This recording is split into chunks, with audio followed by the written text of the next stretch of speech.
safety-related type of things for our congregation. And one of the reasons we started that committee, because somebody said in a meeting, what about active shooter training? What do we do? And a lot of people said, well, we're right across the street from the firehouse. Nobody's going to do anything here. And I was talking to Officer Kane. Remember a couple years ago, somebody got shot in the parking lot. So it can happen. And if we're not prepared for it, shame on us. So that's the reason we're doing this. And the city of Wauwatosa offered their services. We are not the first church in Wauwatosa to go through this training. St. John's in the village was the first one, but we're probably the second or third one, so I don't know if all the churches are thinking about this. But it's, our church, you're aware, is pretty easy to get into, and if somebody's stressed or whatever, it could happen here as easily as anywhere else. So I don't know if, Chris's mouth is full. You want to say a little prayer to get us going? Because heaven forbid it happens here. Sure. Let me swallow.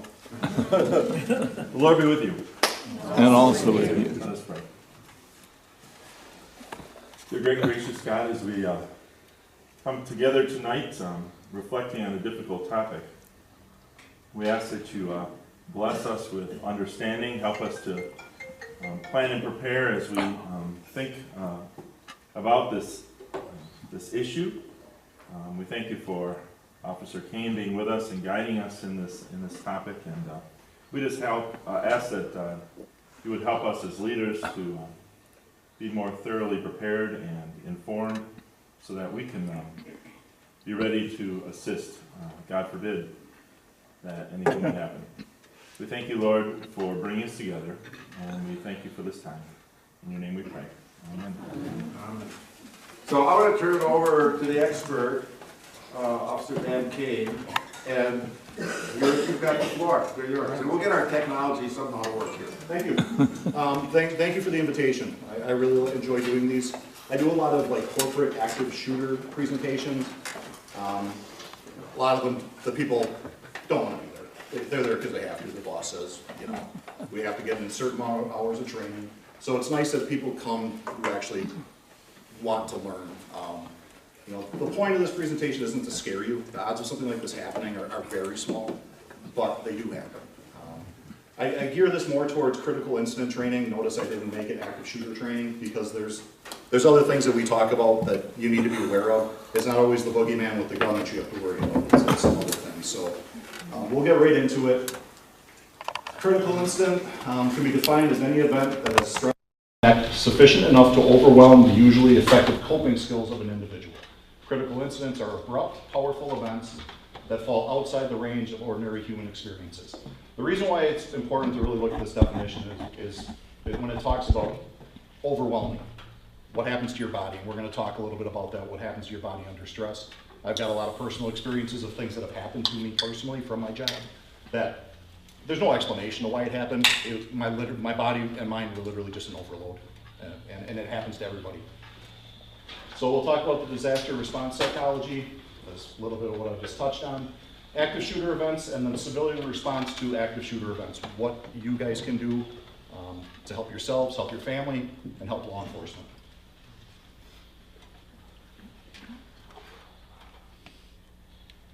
So the disaster response is the background science of how people behave in high stress events. Tunnel vision, everybody's probably experienced that. The auditory exclusion as well. Something happens in the police academy and they do it right away with us. We spend a lot of time with our firearms, never firing it. Just going through the motions, loading, unloading, reloading, in battery, out of battery, reloading.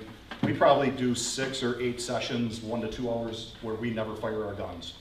The first time they have us fire our guns, they'll yell, gun, we will shoot until they yell down, and they'll come to me and say, how many shots did you fire?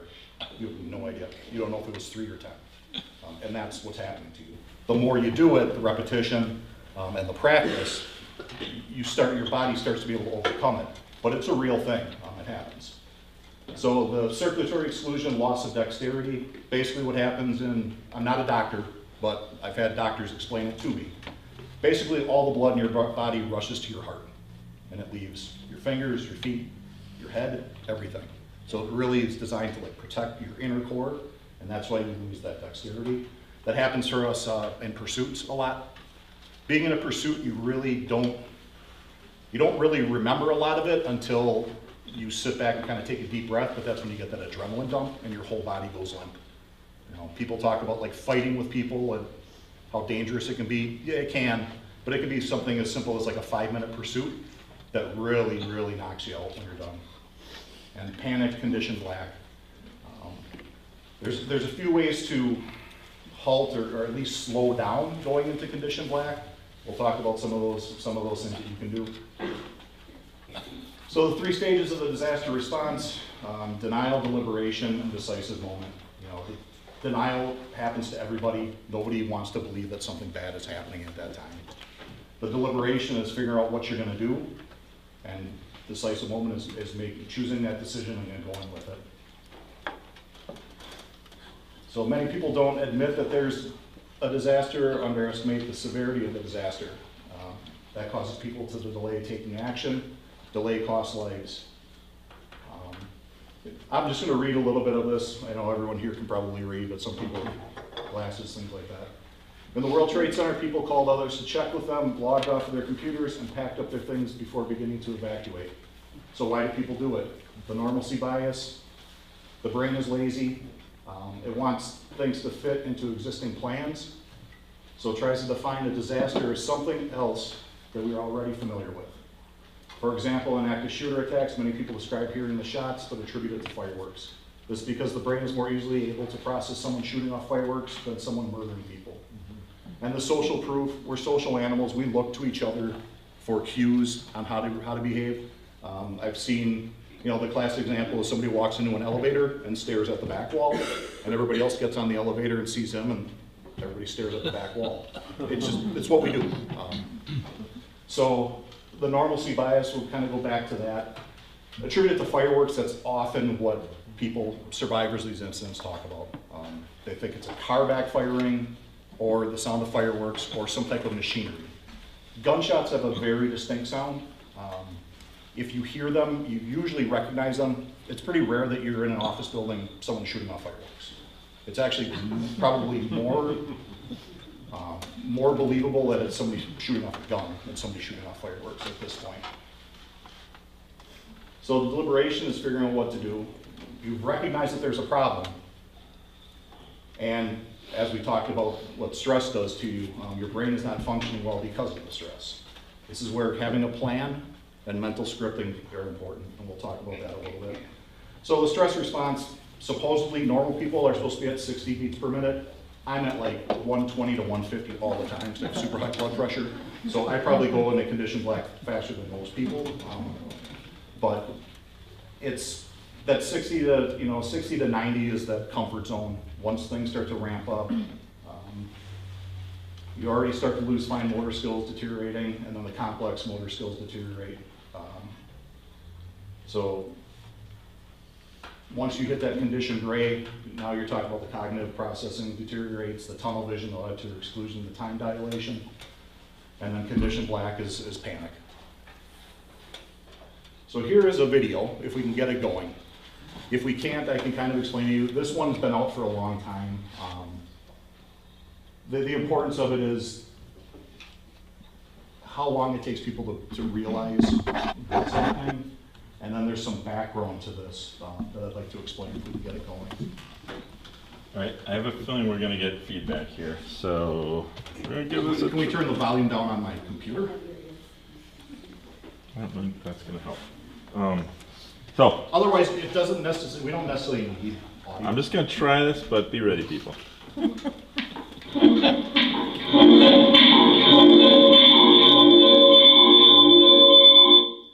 feedback happens.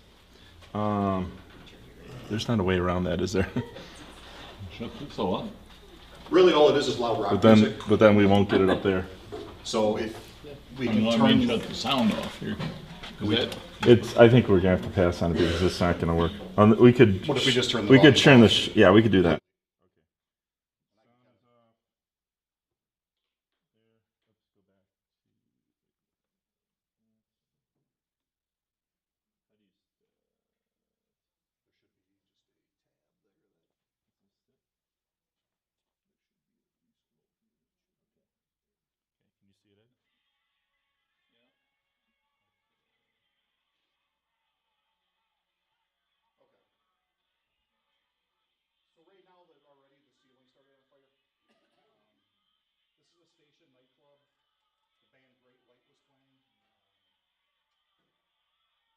see a lot of people, literally the ceiling's on fire, they lit off pyrotechnic, and people are still kind of watching.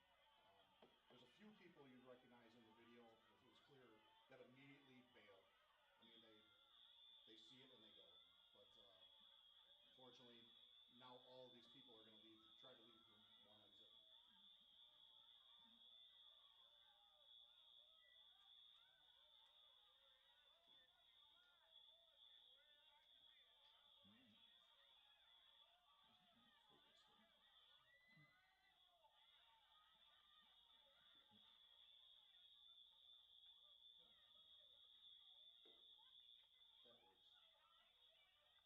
So I believe it says 1 minute.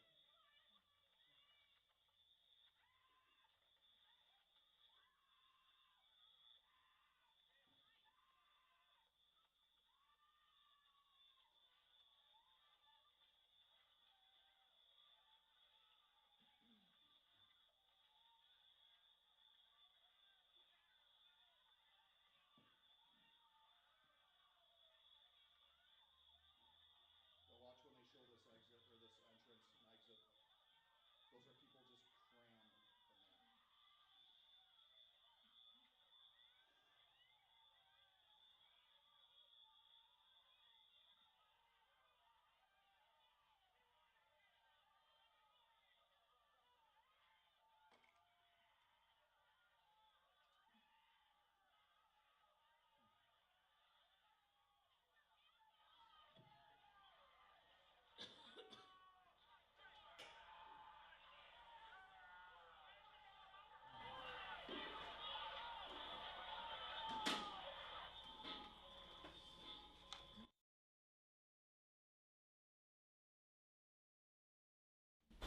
So in that. There you go. You know you're good. This is where everybody entered and left. Most of the people that were at that club that night had been in this club numerous times to see bands. There's an emergency exit here, here, and here. It's not been confirmed, but it has been rumored that this is where the stage is, and that the band escaped through there, and the band security wouldn't let anybody else go through there because that is for the band. I believe there's a huge lawsuit involved in this for multiple reasons, but almost everybody tried to get out through this entrance because that's the way they always came in and left at the end of the night. 31 people died right there in that spot. They put 7 out here. These are people that probably smoke inhalation had got them. People in the back probably didn't even realize what was going on until it was too late. The smoke probably already got to them. But if you look, this is an emergency exit. 9 people died right there, 10 people died right there. So the importance of this is to know your entrances and exits. If you're out with your family, you walk into Walmart, pay attention to where those emergency exits are. The reason why I bring it up is in 1964, All Hallows Catholic Church in San Francisco, they had a church function going on. Fire broke out, 17 people died, and 100 were injured at a church. And actually, I'll go back to this because this is kind of what we're talking about, but one of the headlines was failure to recognize danger and use available exits to create San Francisco Holocaust. So in the deliberation, calm yourself. Easier said than done when something like this is going on. The combat breathing, something we do, it's called autogenic breathing. We try to do it in pursuits and things like that, where it's just inhaling for a certain amount of time, holding it for a certain amount of time, exhaling. It does calm your body down. Again, it's kind of hard to remember to do when somebody's coming after you with a weapon. But shifting your emotion and mental scripting, I think, are the 2 most important things. That shifting your emotion, you have to become a fighter at some point.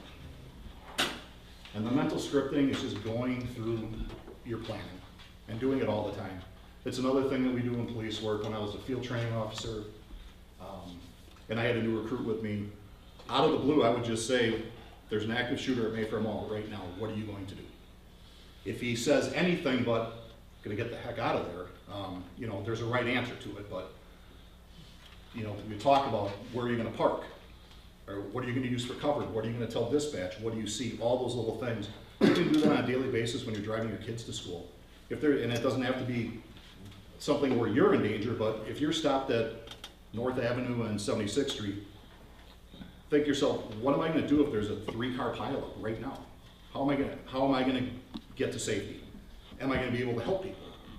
If you do that routinely, your mind starts to work in weird ways. A funny example of it is me walking through Ace Hardware with my wife and me looking around in the tool section and going, this zombie apocalypse, I got everything I need right here. She's like, what is the matter with you? That decisive moment. So an active shooter event involves one or more persons engaged in killing or attempting to kill multiple people in an area occupied by multiple unrelated. So incidents from 2017 is the best numbers we have. The FBI hasn't come out with 2018 yet, but so between 2000 and 2017, there were 250 incidents. In those 250 incidents, 2,217 were either killed or wounded. So it breaks it down even more that 1,418 were wounded.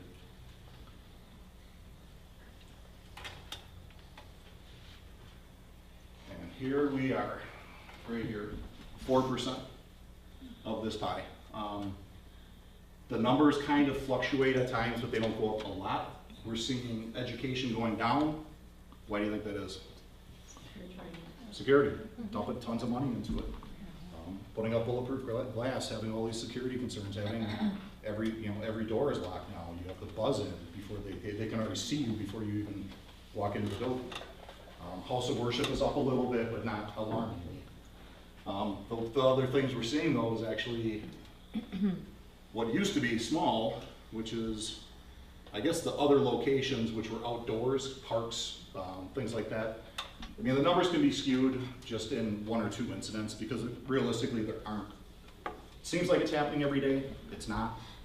But all it takes is 2 or 3 incidents at an outdoor location, a beach, a park, the Las Vegas incident, shooting over a crowd outside. So the shooter, no profile, they have an Avenger mindset, and there's some broadcast. You can say there's no profile.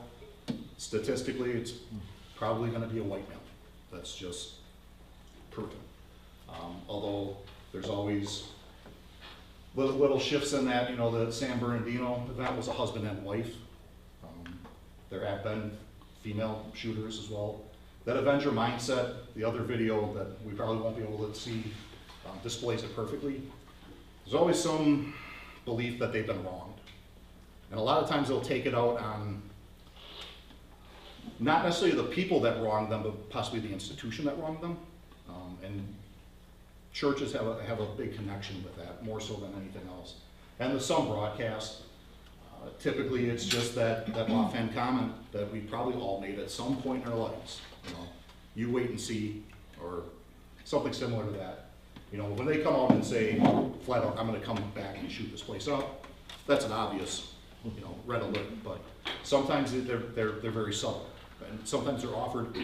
Sometimes it gets to the point with some of these guys where they say it every day, and they've worked at the same place for 15 years, and they've heard them say it every single day. They get used to it.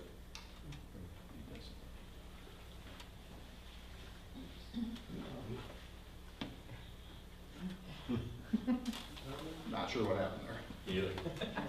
I figured out how to get the sound on, but oh. Did I hit something? Was the video next? No, I don't think so. It's a Microsoft. I was using Microsoft Space.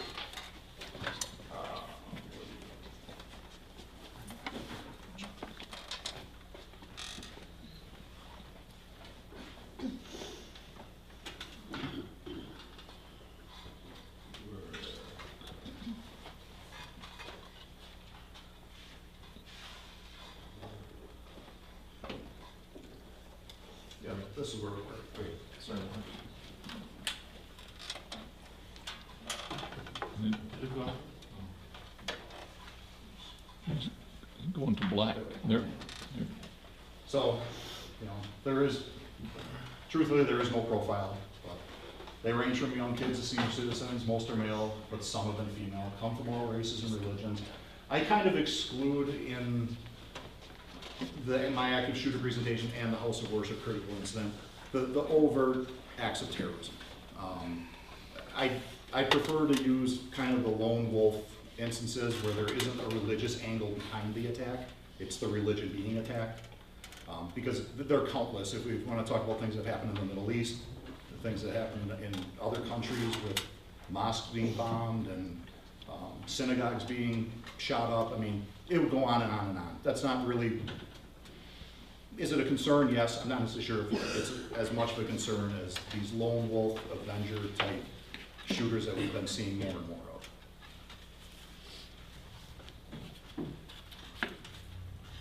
I believe this number, this came off of I think a 2013 study. It's probably higher. There's some connection between the person and the location. I try to get the people, especially in like the corporate world, to remember that when these people come and shoot up these places, it's probably somebody you had lunch with yesterday. It's not the boogeyman that's got dressed in all black with the ski mask and the 50 guns strapped to himself. It's literally somebody you said happy birthday to last week. So go over a couple incidents, two of which were right here. So Church of the Living God, I believe, is the first one. And that's up at the Brookfield Sheridan. Sure.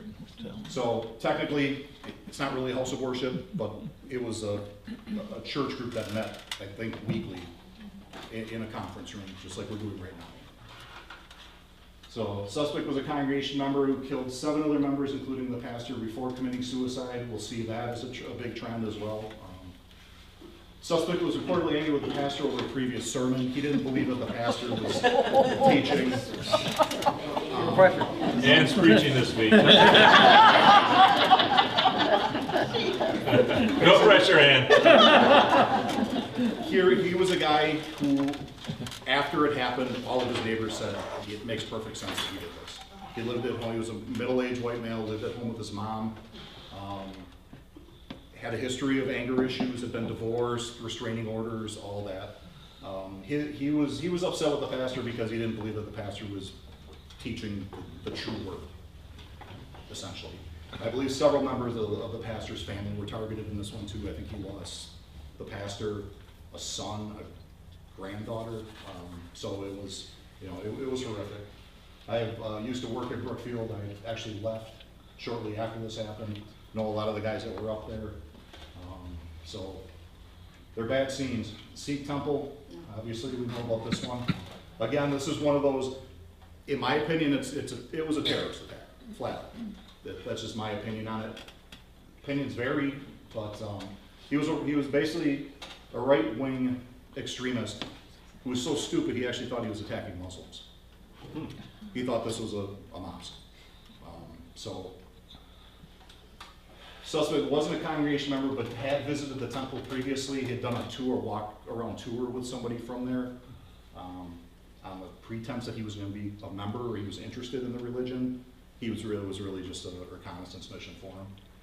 So he killed 4 inside the temple and 2 outside before committing suicide after exchanging gunfire with police. Incident was investigated as domestic terrorism and maybe racially or religiously motivated. Emmanuel Episcopal. He was not a congregation member. He killed 9 and wounded 3 members, including the pastor. Incident was deemed racially motivated and investigated as domestic terrorism, which it should be. And Sutherland Springs, this was the Texas one. An interesting one because a civilian actually is the one that took up arms and really forwarded this. So he had a loose affiliation with the church and had been present during previous church events. Killed 26 members and wounded 20 others. He eventually committed suicide after being shot by a civilian neighbor who had heard the shooting taking place. He had a long history of violence and mental health issues. This was a case where his wife or ex-wife was a member of the church. I don't think she was even there, but he knew that she was a member. So he, again, there's some connection. So the number of deaths is determined by how quickly we arrive. target availability. 3 minutes average response time nationally for the police to arrive to a critical incident like this. It's probably faster in Wauwatosa, only because we just have a larger police force and we have a lot of parkways that run through our city. We can get from one place to another. Our call volume clearly isn't as high as like Milwaukee is, so. But that 3 minute average, you know, I talked to 2 guys who worked in Trempealeau County, which they didn't know where it was until I talked to them and looked on a map. But they have 2 deputies working for the entire county, and non-emergency, it takes them about 45 minutes to drive from one end of the county to the other. So their nearest backup typically is either DNR, possibly a state game warden, or state patrol. So if something like that happens up there, you're talking even lights and siren, and they're on the wrong end of the county. 10 minutes to get there, 10 to 15.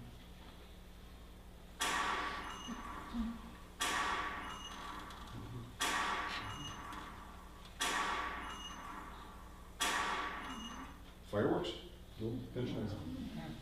When you hear that, have that plan already. Have that plan.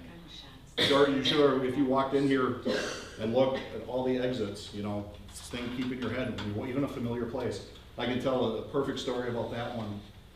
When I was on patrol, I didn't ever go to the west end of the building because that's where the chief was and the captains, and you never wanted to go down there. Luckily, I never got called down there, but that's where my office is now.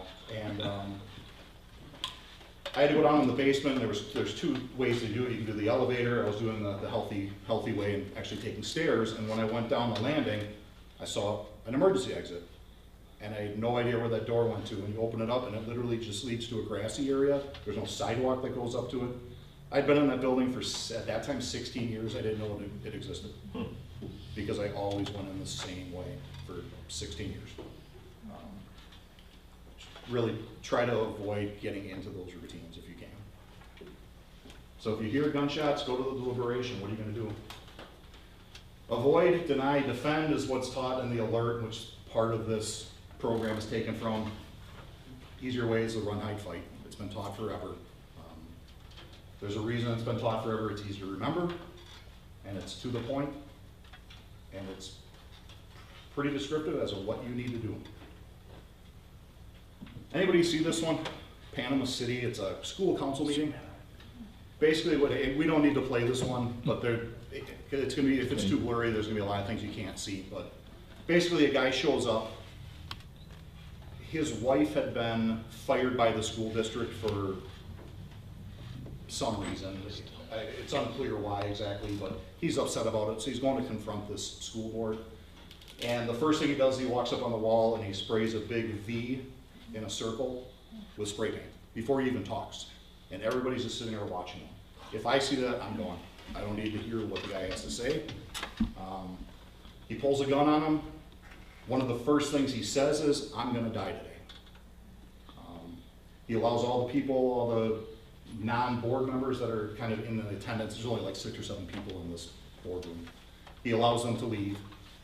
And then he addresses with this guy who must be the head cheese on the school board. And they kind of go back and forth. And this guy does a pretty good job, but there's times he kind of argues with the guy. And eventually, a school safety officer was alerted by some of the people that left that there's a guy that has a gun. Now, the school safety officer there does not carry a sidearm, but he has one in the car.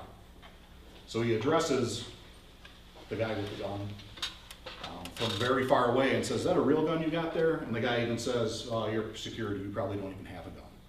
Well, after that, he goes back and gets his gun from his car and ends up shooting the suspect, but he can't shoot him until the suspect starts shooting at these people because of crossfire, because he's standing directly in front of this, and if you're behind and you miss, or you hit him and it goes through, you're gonna hit somebody. But eventually the guy takes a shot. I actually encourage you guys to go look it up on your computers when you get home. It's pretty interesting. There's some slight comedy when a woman, older lady, tries to knock the gun out of the guy's hand with her purse. She comes out around the corner, and then her friend comes to try to rescue her, but in the end, her friend who had the purse decides to just duck out the way she came, and now the lady that came to rescue her is like standing a foot away from the guy with the gun. I mean, there's a lot going on in this video. And then the aftermath of it is once the guy, he actually fires almost point blank at this guy with the tie, and ends up missing them, and the school resource officer shoots him. And then the guy commits suicide. Familiar trend with these. But the other part of the video shows all of the responding officers that come in after, and you've got everything from blue uniforms to black uniforms to white shirts to narcotics officers who are dressed in t-shirts and jeans. And the whole point of that is, in these incidents, that's something that you guys need to remember when we come into a scene, whether it's, you know, an active shooter or some type of a threat. We don't have the information that you guys have because you were here. And we have to treat everybody almost as a suspect until we know who the bad guy is. And the Columbine, I left the whole Columbine section out of here because it doesn't really have to do with house of worship, but everybody remembers seeing those kids coming out, every one of them with their hands in their heads. Hundreds of kids coming out because the police, the description of the kid was, at that time, a kid wearing like a black shirt and blue jeans. There's like 300 of them, you know? So that's why we do that, because we have very limited information. That's a Columbine picture. Eventually kids were busting out windows and jumping out second stories. So consider those secondary exits though. Busting out a window is always an option. You're not gonna get in trouble for breaking glass. But the main thing is that you get out of there, get home to your families. So the deny portion, this is the hide, essentially. If you can, lock the door, lights out, stay out of sight. If you have a cell phone and you can call a dispatch, stay on the line with them, let them know exactly where you are, what you're hearing, because that communication is gonna save your life. Our dispatch eventually is gonna say, either the guy's dead, he killed himself, stay where you are, police will be there. They may even give you instructions that the police will knock, you'll know it's the police, they'll knock 4 times on the door. Barricading is really important too, if you can, besides locking the door, barricade it. Throw up anything you possibly can. Try not to use your body as the barricade. The Virginia Tech shooting, there were a couple instances where you just fired through the door. The doors actually didn't lock there. A professor held the door closed, he shot the professor, ended up making it in. And then students eventually, I think, laid down on the ground and used their feet, and he shot through the door and he shot over him, and he never got in that room, so. That's just one way to lock a door that doesn't, you know, you see these types of doors a lot in schools, for fire reasons and safety reasons. But if you can get a belt around that knob and hold it tight away from the doorway, that's recommended. This is just a quote from Lieutenant Brian Murphy. I had an opportunity to hear him speak a couple of times. He was the officer, I think he was shot 15 times up at the Sikh temple shooting. So his quote is pretty powerful. I'm not going out in the parking lot. I'm not going out like this. I'm not going to let my wife down. I'm not going to let my daughter down. And I'm not letting my stepkids down. To have that mindset, it's pretty incredible. I don't know if I could. He was shot at point blank range several times. He was shot with high-powered rifles. He still, to this day, when he was shot in the throat, it really screwed up his vocal cords. So it's, you can understand him, but he speaks very softly. But there's a thing that he had said, talking about that, what your body does and what your mind goes through when something like this is happening. And evidently he and his wife had planned to go to Florida like the following weekend. And as he was laying there bleeding out, the only thing he could think of was how upset his wife was gonna be with him, that they're not gonna be able to go to Florida. Just can't go to Florida. I mean, it's a lighthearted joke, but I'm sure it probably is true. It probably is something that did go through his mind. But you know, for an absolute warrior like that to admit to something like that, it's just proof that it's gonna happen to everybody. It's gonna happen to every one of us when something like this happens. All those little body stressors that we go through. Luckily for him, he probably is, well, he was a lieutenant, so they get a lot more training than I get. He probably has gone through, you know, a lot of training and probably lived his life doing that mental scripting and always trying to have a plan. And it's probably what saved his life. So remember, you're not helpless, and what you do matters. The priority of the police when we show up is to stop the killing, stop the dying, and evacuate the area. When we show up, we're not triage. If there is active shooting going on, we have to walk over bodies to stop it, because we're just going to keep walking over more and more bodies if we don't. They did a good exercise with us down at MATC, one of our in-services, shortly after Columbine. They had a group of about 50 kids hiding around the hallway, and they were completely silent, and they brought 8 of us in, and seemingly we were supposed to go do some training exercise, and basically the instructor said, there's an active shooter right now down the hallway, and they had somebody on the other side banging a pot with like a piece of metal, and 50 kids came running down the hallway at us. Just, when you see something like that, I mean, it's like, wow, the impact. They're grabbing you, they're saying, my friend's dying, can you help me? Some of them are laying down, and like, you just have to focus on the sound of that, and the guy continued to bang, and he kept walking down the hallways, and we just had to go track him. You know, it was a great exercise, but it's really difficult to do when you're a parent, and these kids are, and they're just acting, they're all criminal justice students. The other thing that we're doing more and more of, which is great, is we are working with the fire department to get them into the scene to start triage almost immediately. A lot of lessons were learned with Columbine. Really hard to treat people when the fire department stages 5 blocks away, and you've got 30 dead people or wounded people that need the logistics of getting an ambulance up there under cover from several police officers or squad cars, getting 1 or 2 people out. It takes forever. So we're working with the fire department. They actually have tactical vests, bulletproof vests now, and we will, once we kind of secure one area, we'll get them in with all their equipment and we'll start triage right there. Most of us will be going off still for the bad guy or bad lady, if you know, that's the case. But the fire department's already working in there, the police officer protection. So it's a big advancement in what we used to do. I don't blame the fire department for not going into those scenes in the past. They're not trained for this, you know. But you know, if we can protect them and get them closer, then we're both doing our jobs better. Unfortunately, it takes tragedies for us to learn this stuff. So when we arrive, just follow commands, show your palms, and don't move. If a critical incident occurs, whether it's a fire, whether it's an active shooter, whether it's a chemical spill and there's an evacuation, don't expect to go in there, you know, in the next hour. These things, something as small as a fire, you know, may take 3-4 days for you to be able to go and try to recover your property. Active shooter incident, maybe weeks. Chemical spill, same thing. It's for your safety. So the EMS delay, kind of talked about, we're getting better at it. Anybody that goes through something like this, including police officers and firefighters, will need help after.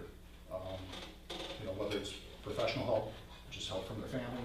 Seek training, this is where it comes back to you guys. It's what you're doing right now, right? For House of Worship, I've gone to a couple of different schools. I've talked to several officers that work up in the Fox Valley. They have a church up there, I don't know the name of it, but it's similar to Elmbrook. It's just a gigantic mega church. They've implemented basically safety teams. They have different job categories for people who basically make a promise to be at church every week at a certain time. They meet like once every 2 weeks to go over safety plans. But what they have is they divide it up into the ushers. They want just people that are welcoming, but aren't afraid to go up and talk to people. The gift of gab type people. So that if somebody new comes to the church, those ushers right away recognize this is somebody I've never seen before, and will approach them and say, welcome to our church, I'm so-and-so, I'm an usher here. That alone could protect your church. Whether it's somebody walking in who literally just wants to go through your coats while they're hanging on a rack to steal your car.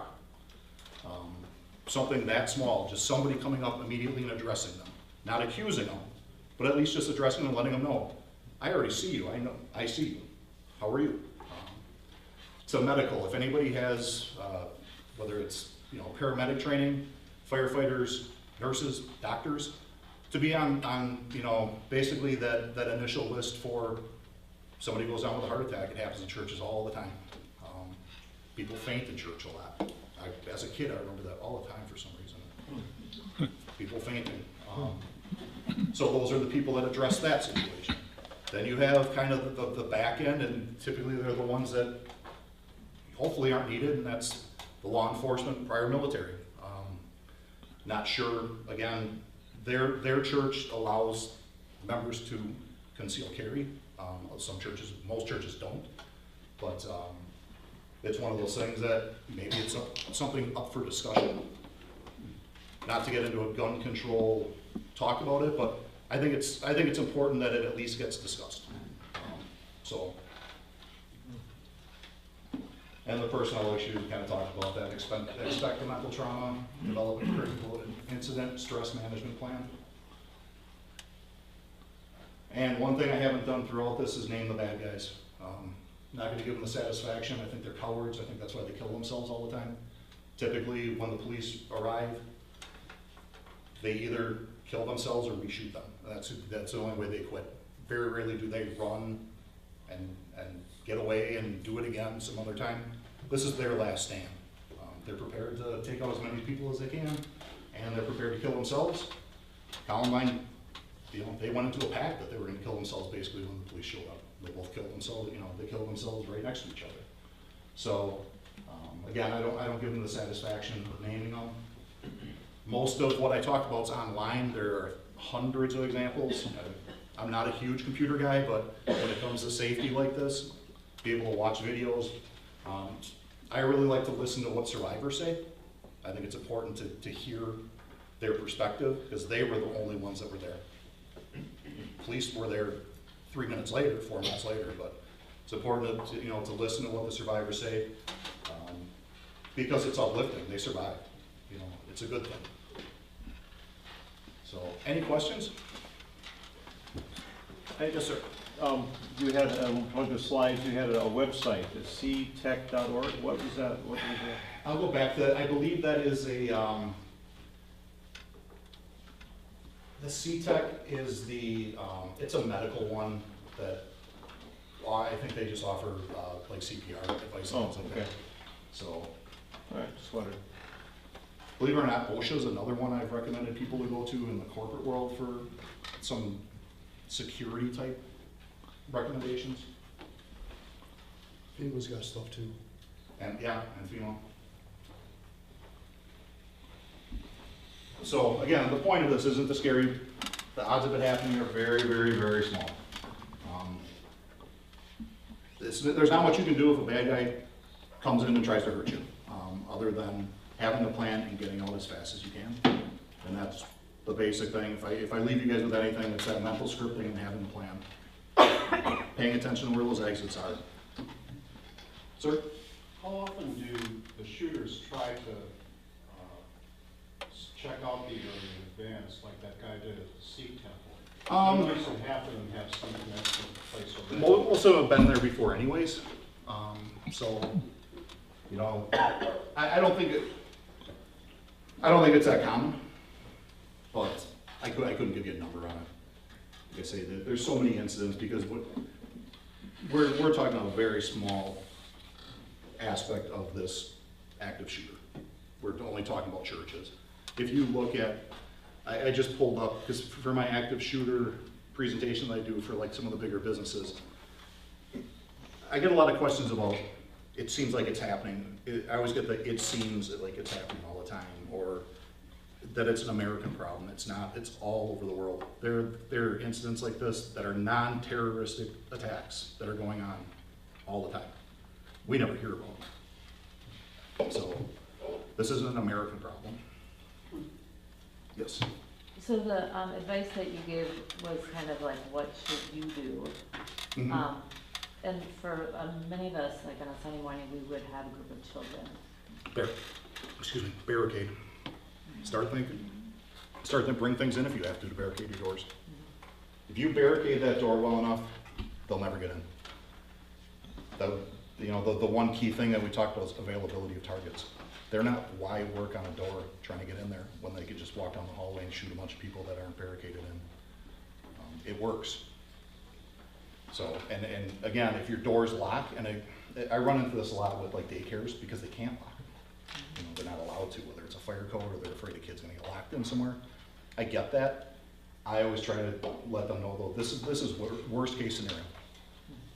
So if you can't lock them, if you're afraid the fire marshal's gonna come in and talk to you about it, then be prepared to barricade the door. You'll save lives. I think one of the things the safety committee is looking at is some of the schools have gone to this, like an emergency locking system that's on the inside of the door that the teacher or somebody could actually use to lock the door so somebody can't get in. But during the regular time, it's not Oh, yeah. for Slides that over type the of lock. use. You Yes. see them in schools all over the place, so we're looking at And this. they're not that expensive either. They're not that expensive. We have some physical plant benefits, so you don't walk right into the sanctuary when you come here. So, I mean, if someone didn't know the church, Right. you know, it would be harder to know where people are. The kids Sure. are up in, you know, I mean, the younger kids anywhere are up farther away. And again, if you didn't know where they were, Right. and so you have some benefits of also being able to lock that whole corridor. The safety committee's been thinking about ways to notify if, you know, if there's an incident like this, figuring out how to make it easier to barricade and be safe, make it harder for someone to get around. And that's, like, security-wise, you were always talking about building those barriers. Just the more barriers you make, the more likely it is that they're not even gonna try. They're just gonna go to your neighbor's house to try it. And then even when it's there's, you know, there's physical barriers and there's those psychological barriers, and one of those is just having those ushers do the meet and greet. Actually, I think they termed it greet and meet, but whatever you wanna say, that alone that's a psychological barrier to somebody who potentially may. If I was somebody who had bad intent and I was able to walk into a church and nobody paid attention to me while I was walking around there, and I could walk down hallways, check doors, and there's nobody around, I'm more likely to come back there than me walking in the door and some guy, you know, in a tacky suit. Gets all, no, just kidding. Not all ushers. But, you know, it's a barrier. So, anybody else? Yes. I was just thinking about kids, because often we have a large group of kids in this room on a Sunday morning or during VBS or something. And barricading really isn't much. Then it's evacuating. So, It's getting them out. to the sanctuary. It's getting them wherever you can safely. Let them know about that door right up the stairs, and it gets them right outside. Yeah. Yeah, Right through this, right. Getting outside, this is what I've got 3 kids at Brookfield East High School right now, triplets, so they are together all the time, and a son at a different school in Brookfield. And they have, again, the school district has their, and my wife teaches there as well, so she's got to follow these policies and procedures. I know some schools they want the kids to, like, go to the gym, or what they're, it's a failure in my opinion, because odds are the person who's doing the shooting is a student who knows that everybody's gonna go into the gym. I tell my kids, you get out of that school and you run and run and run. And if all 3 of you do that, all 3 of you will get out and see each other again. If one of you starts looking for the other one, there's gonna be problems. So get out. Think about it, grab a chair, bust that window out if you have to, but get out. That's if you can't, you know, that's where it boils down to. If you can get somewhere and barricade yourself in, great. But if you can't, you keep running, you keep running. Even if you end up running by the person that's shooting, you're a running target, not a stationary target. So, yeah, if you can evacuate, it's no different than a fire. You know, that's why I always try to string them together. If there's a fire alarm, what are you gonna do with them? And get them out as fast as you can, right? It'd be no different than this. So, anyone else? Well, thank you. If you have any other questions, sometimes people don't want to ask questions in front of other people. I left my cards here. Feel free to contact me. I left some pens up here as well. So you got pizza and free pens. Dan, thank you. Sure, Appreciate absolutely. it. Got people thinking. We mentioned about evacuating, run. Well, pretty soon you're gonna start seeing drawings like this of how to get out of this building. We have 6 sets of doors. I don't know if you know that. Ways to get in, out of the building. And this is just a picture of the sanctuary and where different areas would be directed to go. If it was a fire drill or something more serious like an active shooter training. We talked about the door locks. We have, you're probably not aware of it, I think you've seen the AED signs. I think Dan mentioned that a lot of times, once you're shot, you're laying on the floor. Most of those people, from what I've been taught, die from bleeding out. We have anti-bleeding kits around the building identified that they're like military. You can apply it and creates coagulation and the person stops bleeding. Probably look like this. Yeah. Quick. I think we have stop and bleeding kits, so we have a tourniquet too.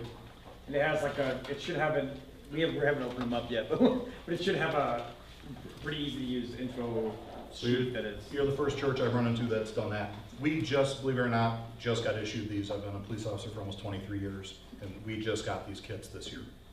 So we've been going without them for You a need long them. time. The rigs have them now. All the ambulances in Milwaukee County have several of them now to respond to incidents like this. Yeah, we just got issued tourniquets and quick clot and that. You could buy it on your own, Yeah. you know, and get uniform allowance, but most Right. guys want to buy the Yeah. coolest flashlight. Yeah. So this is what they Yeah, look like. that's what they look like. We got 2 first aid stations, one at the end of the kitchen down here, and we've got a big sign on it to hopefully help people figure it out and find it quickly, and then up at the usher's closet also. So this So- is, we're still running, we're still fighting, but once that's done, this is there. So that's the way to think about it. We're not getting this first. So- Could the, I don't have all of our committee here, but we've got a fair number of our committee. Could you stand up just so people know, and if they have questions, or you want to say, hey, did you think about this? I saw Jim was here, yeah. Ed's over there. So that's part of our committee. Gretchen, you're part of our committee now too, I think. Because of all the kids, you brought it up. So there's a lot going on. You'll see, besides evacuation plans, and this is a draft we're working on, you'll see plans like this posted now and then around the building. You are here. Here's where the first aid kits are. Here's where the fire alarms are. Here's where the exits are. There are 10 exit signs on this floor. There are 6 in the sanctuary floor. So there's information, if you look at it ahead of time, when you get to the panic stage and the blackout stage, maybe you'll be thought, okay, I remember that now. So kind of plan ahead, and we're not done, but we've made a pretty good amount of progress with Pastor Chris's help and the committee's help, and we're still working on it, because I don't think this is ever over. So, Chris? Yeah. I was talking to him, so I'm not sure if I'm going to say the same thing you said, but and we do want to have just not a full fire drill, but kind of just okay, as we sit in worship, as we're about to leave here, we want to point out some of the exits. So in your minds, like you talked about, know where your exits are, because people can go out this way, they can go out the side, and try to have people in worship kind of go, okay, where would I go if I was sitting where I always sit? You know, and at least from a fire drill standpoint, it's a little less of a scary notion. It's still scary, but you're thinking about the exits, and that same exercise kind of applies for this situation. Remember what Gretchen said about all these kids, and what the officer said about his twins? Triplets, yeah, 3 of them. It's triplets. If we have an incident, don't go chasing after your child. That's like the twin or the triplet looking for one of his brothers or sisters. Get out. The teachers hopefully are schooled how to deal with that, where the kids are and so on. And if we got everybody going in all different directions, we're just going to be chaos and nothing gets solved, and a lot of people are going to be in bad condition. So we haven't figured out the solution to all of that. If we had a fire drill, the kids might be directed out that door, congregation might be directed out that door. Let's get out of the building, and then we'll worry about regrouping after that. So those are discussion points we're working on now. The only other addition to that is with a fire drill, or with a fire, we're asking people to, once you've exited, go across the street to the west parking lot, kind of in that section. That's where people will regroup. So once we get, I mean, with fire, you want to get out of the building no matter what. And everybody would go over there. Even if you go outdoors on the Tulsa Avenue side, you'd go around. And I think with active shooter, obviously, if he can get out, I think he talked about running as far away, and I guess that's probably the best way to go. You'll hear where the It's not run to the west parking lot. So, yeah. But, Yeah, that's right. so, We promised 7 o'clock. yep. So, but if you have other ideas or thoughts for us, let us know. But we're working on this as a committee. We're talking about it, things to add to it. I know the education committee is going to be talking about it more from the Sunday school standpoint and how does Sunday school teachers, and then instructing the teachers before next year also on practices. So. And we've got somebody from the fire department coming either next week or the week after to review our evacuation plans, just from a fire perspective, whatever, that they make sense and we're not creating chaos with it.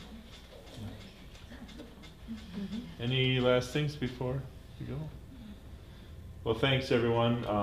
We appreciate you as leaders and having that sense of holding this information, and we'll continue to build on it, I think, as we go too. So, all right. Are we gonna have a quiz? Are we gonna have a quiz now? Ed has a quiz for us. Yeah, there will be a quiz.